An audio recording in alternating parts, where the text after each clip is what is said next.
Hello and welcome to the 24th in my series of presentations on the conflict between science and creationism. This is the penultimate presentation. There's only one more left after this, though rest assured that I have plenty of ideas for more in-depth presentations to do once I'm finished. If you have any requests, then please do send me an email. Today I'm going to be talking about the subject of morality.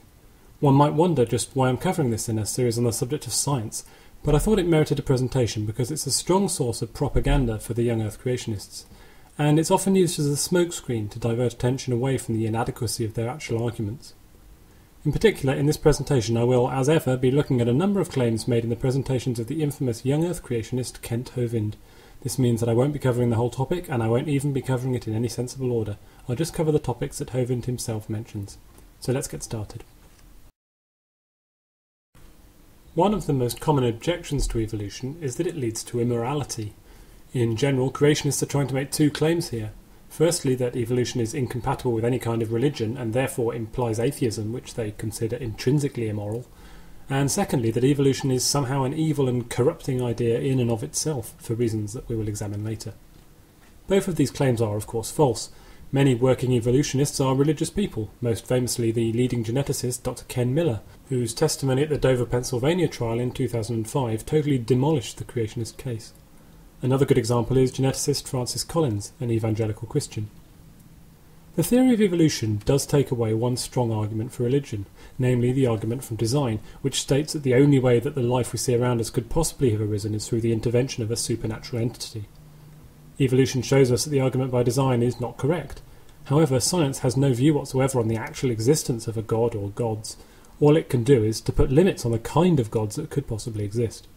For example, we know that the kind of God who is a giant bearded man sitting up in the clouds demonstrably doesn't exist, because we've been up in aircraft and looked up above the clouds and out into outer space, and he's just not there. Nobody above the age of 5 seriously believes in such an entity, but that's just an example. It's true that most scientists are atheists, and that this proportion is vastly higher than in the population at large, as I mentioned last week. However, I think that this is because of two reasons. Firstly, scientists have far fewer arguments to use in favour of the existence of God. They realise the flaws in arguments such as the design argument and others based on incredulity or personal experience. Secondly, real scientists, those who live by the principles of scientific method, are far more likely to require a greater level of evidence and proof for fantastic claims, such as that of the existence of paranormal, religious or supernatural phenomena. Lots of religious people support evolution, including most notably the Pope, and therefore by unavoidable extension the entire Roman Catholic Church. Most of them believe in either a God who created the universe at the Big Bang and then left it to run its course, or one who dabbles here and there in the universe but who by and large lets the laws of physics, which they believe he created, run their course unaided. Moving on, most of the remaining complaints centre around the prospect that accepting scientific materialism leads to immorality. Well, before addressing this, there are two very important points to make. Firstly, the whole question is irrelevant. Either evolution is the correct model for the ancestry and diversity of life on Earth, or it isn't. Whether or not it has moral implications has no bearing whatsoever on its truth. Do you want to work out which theory you would like to be true, or which theory is true? Secondly, evolution, and for that matter atheism, imply nothing immoral or hateful. Quite the opposite. Perhaps more importantly, morality is relative. If people believe that it is immoral not to attribute God with designing the universe, then of course evolution leads to immorality in that particularly narrow sense. However, most atheists think that it's immoral to torture a small child with nightmarish stories about eternal damnation, but that doesn't seem to cause any moral problems whatsoever for the majority of religious people. So in that sense one could argue that religion leads to a greater immorality. It's just perspective. There are other places for an argument on morality and theology. It's such a huge topic that I couldn't cover it in any detail whatsoever now, but I may well do a presentation on that specifically at a later date. For now, let's just focus on one thing. Evolution is unquestionably correct by virtue of the overwhelming evidence in its support. The moral questions are a distraction. I'm only covering them at all because they can prove a substantial stumbling block to any further chance of accepting the scientific consensus. If you believe that accepting science will lead to the wholesale destruction of society, then you're going to oppose it no matter what evidence I throw your way. In fact, this is the rationale behind the wedge strategy followed by creationists, who believe that the advance of science in public life is leading to the downfall of the entire world, or something like that.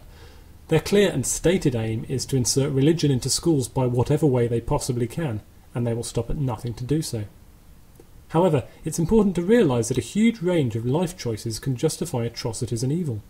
Atheists have committed bad acts, of course, as have the religious, as have vegetarians, patriots, lovers, parents, and many others, often in the very name of those same belief systems. But you can also justify good acts through those beliefs too. What I'm trying to do in these presentations is to present a glimpse at the scientific case for evolution. Please don't be distracted by questions of morality, as I think it's fairly obvious that many highly moral and kind people have accepted all that science has to say. Let's just focus on the evidence, okay? Let's work out what is true, and later on we can decide if it has any implications that we don't like, and we can deal with them separately. The best strategy is to work out what is true, then we can base our decisions around that. Many creationists try to claim that evolution is just another religion, not a science. This is very commonly cited, but it's utterly ridiculous, of course, and it's yet another smokescreen to distract from the weakness of the arguments for creationism. If anyone tells you that evolution, or science as a whole, is just a religion, then I suggest that you insist that they give a definition of religion. As soon as they do this, which they probably won't, then one of two things will happen. Either they will give you a definition so wide and diffuse that it's essentially impotent, or else they'll describe something that science provably isn't. I've included here the definitions of religion and science from the American Heritage Dictionary in 2006. Religion is defined as the belief in and reverence for a supernatural power or powers regarded as creator and governor of the universe, or alternatively a personal and institutionalized system grounded in such belief and worship. Science is defined as the observation, identification, description, experimental investigation, and theoretical explanation of phenomena. Those don't seem to overlap in my opinion.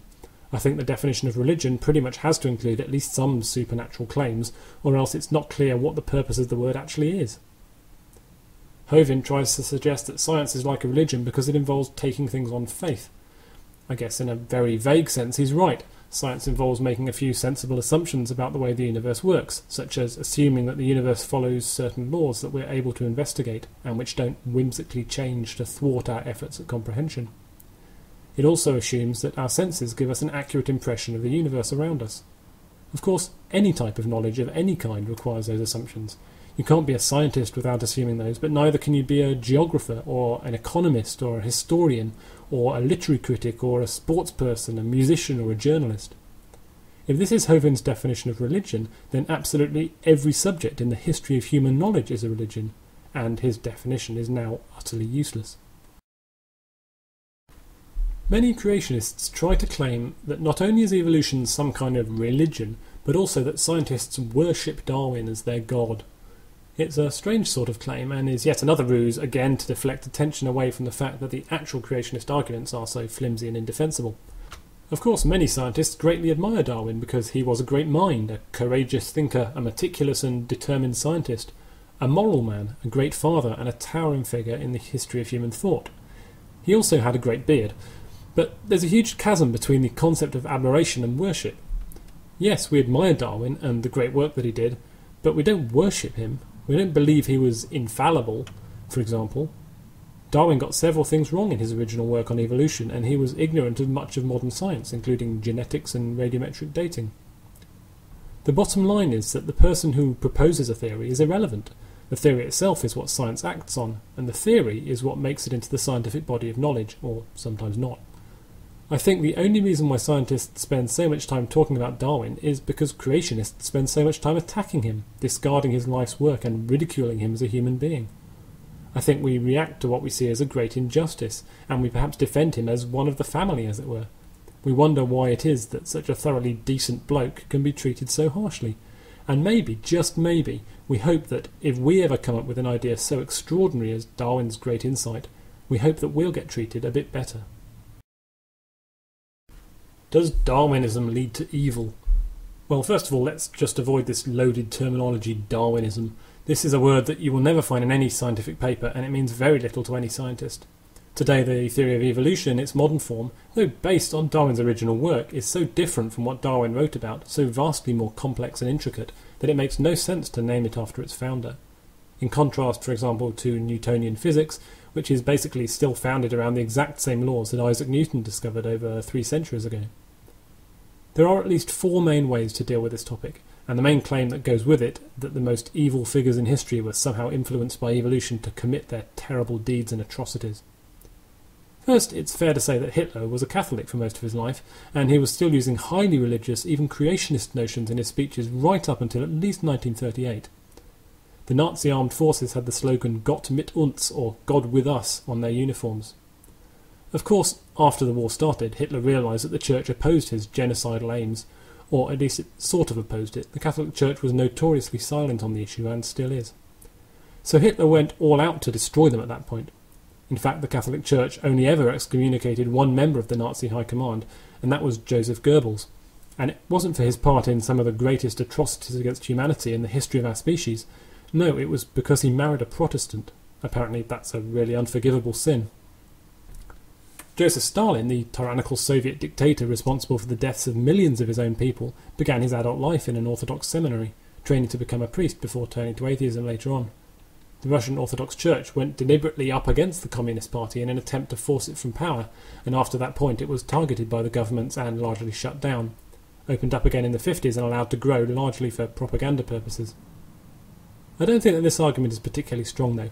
After all, the four evil dictators mentioned on this slide were either definitely atheists or largely atheists when their killing reached its peak. But that's completely irrelevant, of course. As I said before, what we're debating here is whether or not evolution is true. Yet again we're being distracted from the main argument. The second argument on this point, favoured by Christopher Hitchens among others, is to point out that these dictators all worked to overthrow the churches because they didn't want anyone worshipping anything else other than them. In a very real sense, the societies over which they presided built up structures like religions, only with a secular object of worship. No questions were allowed, no doubt, nothing but trust in the all-powerful dictator and the books that they wrote. No atheists today are asking for such a state. We're asking for a set of laws by which free thought is encouraged and rewarded, and in which no unproven dogma can play any part. Perhaps creationists could be encouraged to explain which societies they know of, where free thought is encouraged, dogma is frowned upon, and the population is encouraged to make up their own opinions on matters without being forced to follow an official propaganda line, but which, despite these controls, still descends into genocide. I'm not aware of any societies which follow those particular properties and which descended into genocide, and I'm pretty sure there never have been any. More than that, I'm actually pretty sure there never could be any. Until very recently, the only way by which a society could become fully atheist was through a dictator brutally suppressing the desires of the people over which he or she reigned. So we have a hideously biased sample when we look back in history.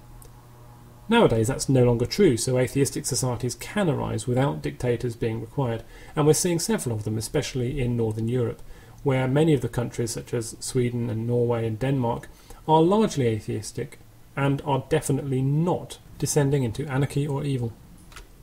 A third argument is to point out that for each of these psychopaths, their murdering was not because of their atheism, it was because they were brutal dictators.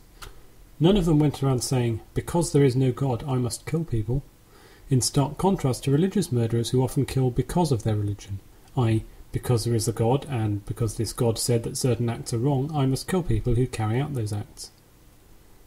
There are two common factors between these four evildoers. One, they're all atheists, and two, they're all psychopathic, megalomaniacal dictators. Which of those factors seems more likely to be the cause of mass murder? My final point is that anyone claiming that atheism leads to brutal murderers must first of all prove that atheism actually does cause violence. As far as I can see, there's absolutely no causal relationship at all, and in fact it's a well-known fact that the prison population of the United States has a higher proportion of religious people than does the population out of prison. Eugenics is the practice of systematically preventing certain so-called undesirable elements of the population from having children in order to purify the gene pool. Undesirables traditionally included criminals, the mentally handicapped, the unintelligent, etc.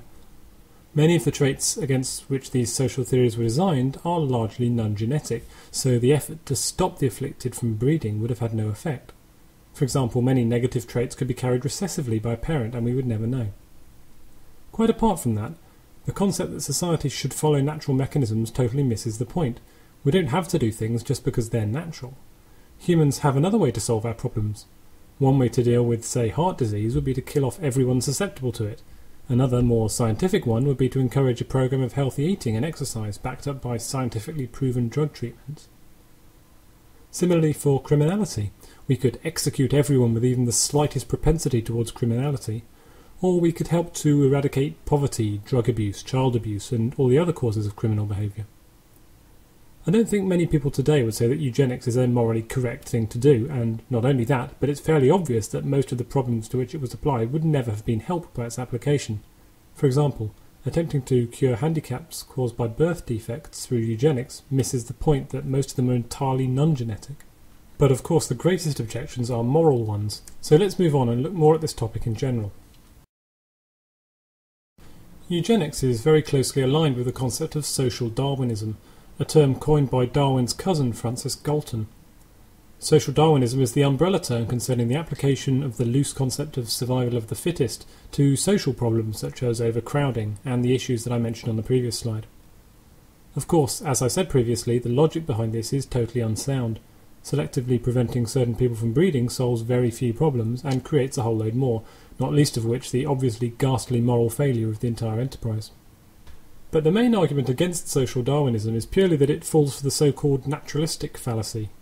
This is the oft-repeated nonsense that natural is best, or in other words, if something happens a certain way in nature, then we should always aim to duplicate that for the best results. But that simply doesn't make sense.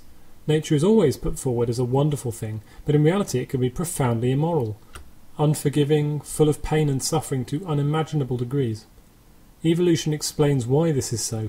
It also explains why carnivores kill and eat their prey. It explains why bacteria and viruses invade hosts and destroy them from the inside. It explains parasitic worms, poisonous snakes and spiders, starvation and death. But it doesn't say that this is a good way for things to be. It doesn't say that we should strive to replicate this state of affairs. It just says that this is how things are, how they have always been. It says that this is the path that life on Earth has followed for the last few billion years, and it explains why. Natural selection is a harsh process, nobody could deny this, but this is totally irrelevant. What's important is to realise that it's true. This process actually happens. Denying this, saying that it's brutal, saying that you wish that it were not true, or even denying that it is true. None of this changes one iota what is actually happening in the world. It just divorces you from reality, and hence makes you less likely to be able to do anything to improve things. And the most wonderful is that evolution, despite the harsh realities of life, also explains its beauty. It explains love. It explains the delicate fragrance of flowers. It explains humour, fine food and the joy of families. It explains cooperation and human society. It explains art and music. And it explains friendship. Evolution explains the good and bad of our world, and it explains how we're all connected through our shared genetic heritage. I think that's a wonderful thing to understand. But again, it's useful to reinforce this. Evolution is true, and evolutionary processes do cause many horrible things, but the important thing to realise is that understanding and accepting evolution does not mean that you want to duplicate it in any way, any more than, say, accepting the truth about the Holocaust makes you want to kill Jewish people. It just makes no logical sense. I can study evolution, I can study the cold savagery of the animal world, and I can accept that it all occurs, and then I can make my own choices about how I want to live as a human in the 21st century, and I can, and do, choose to live a law-abiding life of decency, seeking knowledge and self-improvement, and aiming to achieve the greatest good for the greatest number of people possible. And so should we all. Regardless of how life happens to be, how it happened to have evolved, we make our own choices on our own moral decisions. Hovind quotes some very familiar words here, commonly regarded as part of the so-called Q source, which was included in both the Gospels of Luke and Matthew in the New Testament of the Christian Bible. In the version in Luke's Gospel, the words are, "For a good tree bringeth not forth corrupt fruit, neither doth a corrupt tree bring forth good fruit." That's Luke chapter 6, verse 43.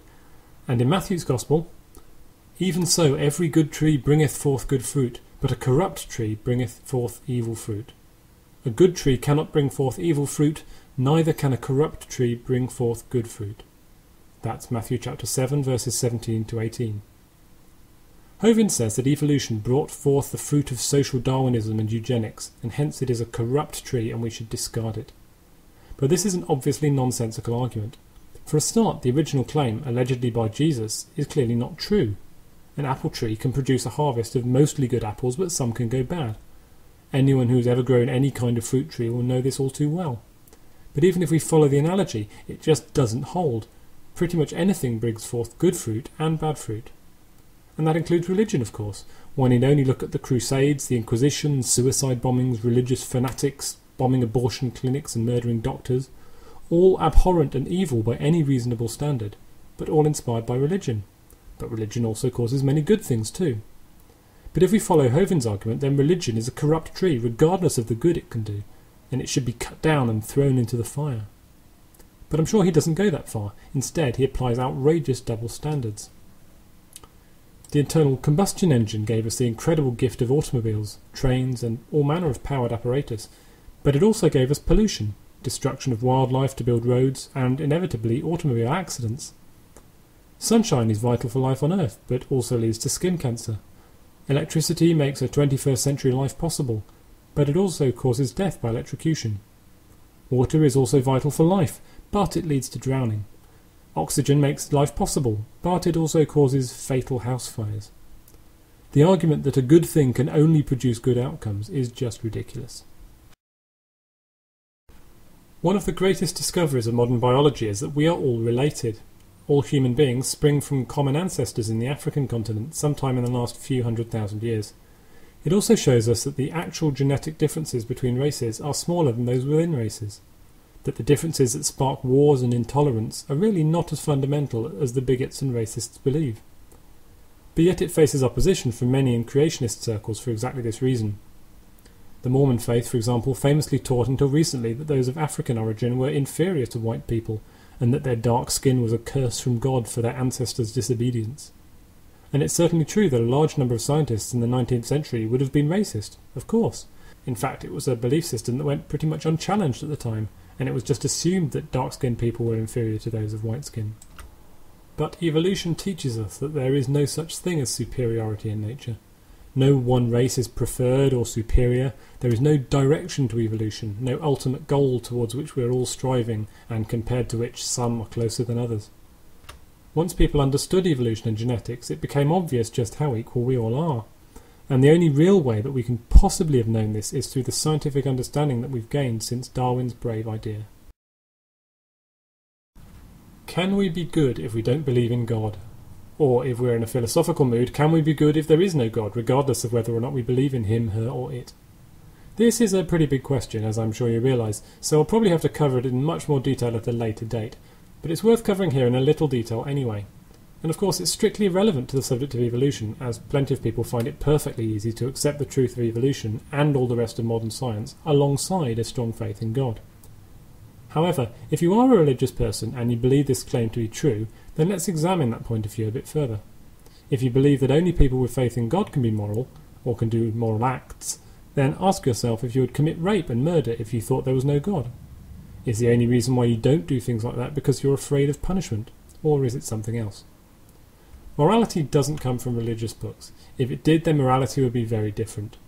The Bible says lots of fine things about loving one's neighbour and giving to the poor and needy, but it also says things about pitting relatives against each other, stoning homosexuals and adulterers, condoning rape, murder, and smashing babies against rocks.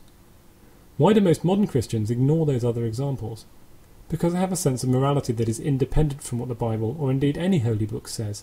They just pick and choose the bits that they like, and that's fair enough. When it goes too far is when people like Hovinde insist that morality can only come from a holy book, and that therefore people who reject that holy book, for example, in his eyes all evolutionists, are therefore immoral. The famous author and polemicist Christopher Hitchens often asks the question of religious debate opponents to name one moral act or statement that a religious person can make and an atheist cannot. Of course there is none, but the reverse is not true. An atheist is capable of doing a good act without any hope of reward.